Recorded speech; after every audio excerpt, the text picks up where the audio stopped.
1. Cleopatra wasn't Egyptian. Cleopatra VII, often associated with ancient Egypt, was actually of Greek descent. She belonged to the Ptolemaic dynasty, which ruled Egypt after Alexander the Great's conquest in 332 BCE. The Ptolemies were Greek by origin, and they retained their Hellenistic culture despite ruling over an Egyptian populace. Cleopatra herself was the first in her family to fully embrace Egyptian culture and was fluent in the Egyptian language. She is remembered for her political alliances with Rome and her relationships with Julius Caesar and Mark Antony, but she was not ethnically Egyptian. 2. The lost city of Heracleion.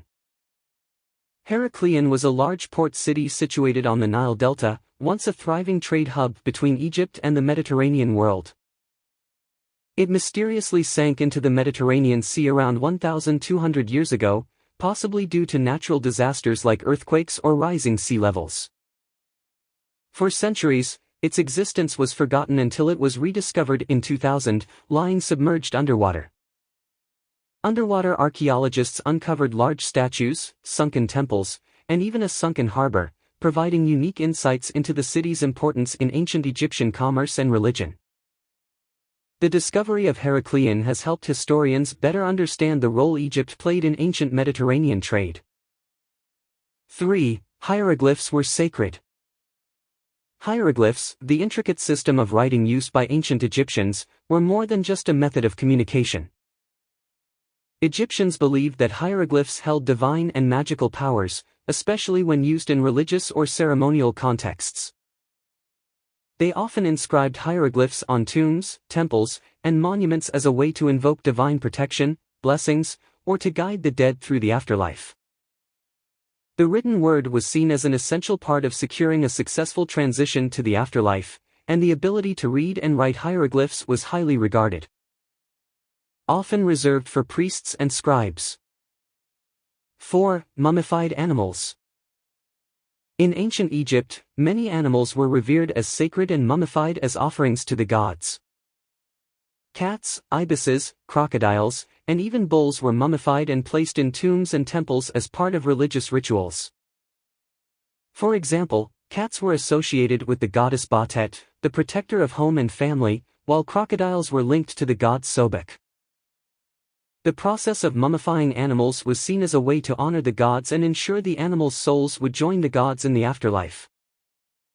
In some cases, mass animal mummification was practiced, with large numbers of animals, especially cats, buried in sacred sites to act as offerings to deities. 5. Advanced surgery. The ancient Egyptians demonstrated remarkable knowledge of medicine and surgery, many centuries ahead of their time. Archaeologists have discovered surgical instruments such as scalpels, forceps, and probes, revealing that they performed operations like trepanation, which involved drilling holes in the skull to treat head injuries or mental health issues. They also practiced dentistry, with evidence suggesting that ancient Egyptians created bridges, fillings, and even dentures. The medical knowledge was often recorded in texts such as the Edwin Smith Papyrus and the Ebers Papyrus, which outline treatments for wounds, diseases, and conditions ranging from digestive disorders to infections. 6. The afterlife was expensive. The ancient Egyptians placed immense importance on the afterlife, believing that the soul would continue to live after death, but only if properly prepared for the journey. For the wealthy, preparing for the afterlife was an expensive and elaborate process. They built massive tombs, filled them with valuable items such as gold, jewelry, furniture, and food offerings to ensure the deceased would be well cared for. The mummification process itself was costly, requiring skilled embalmers to preserve the body for eternity. These lavish burial practices were reserved for the elite, as only the wealthy could afford the extensive funerary preparations required to guarantee a smooth transition to the afterlife. 7. The Book of the Dead. The Book of the Dead was a collection of spells, prayers, and incantations designed to guide the soul through the afterlife.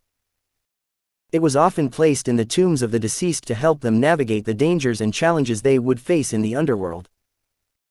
The book contained detailed instructions on how to avoid evil gods and monsters, as well as how to pass various trials in order to reach the afterlife and join the gods. The Book of the Dead was customized for each individual, with specific spells chosen based on their status and needs in the afterlife. It was considered an essential tool for ensuring the deceased's immortality and peaceful existence in the afterlife.